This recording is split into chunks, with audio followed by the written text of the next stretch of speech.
நம்ம பறிச்ச மூலிகையெல்லாம் இந்த மாதிரி மைய அரைச்சி தலையில் போட்டு நல்லா தடவி அதுக்கப்புறம் ஒரு அரை மணி நேரம் கழித்து குளிச்சாச்சுங்க.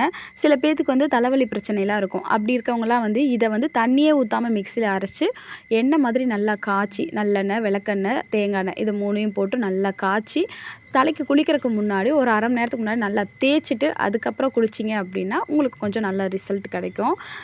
இது வந்து நம்ம போட்டதுக்கப்புறம் தலை திப்பி திப்பியாக இருக்கும். அதனால் நல்லா துவட்டிட்டேங்க. நல்லா தட்டு தட்டுன்னு தட்டினதில் அந்த டஸ்ட்டு மாதிரி இருக்குங்க, அதெல்லாம் போயிடுச்சு. இன்னமும் நல்லா தலை காஞ்சதுக்கப்புறம் நம்ம சீப்பு வச்சு சீவும் போதோ சும்மா தட்டும் போதோ அந்த மூலிகை வந்து குட்டி குட்டியாக ஒட்டிகிட்ருக்கும், அதெல்லாம் போயிடும்.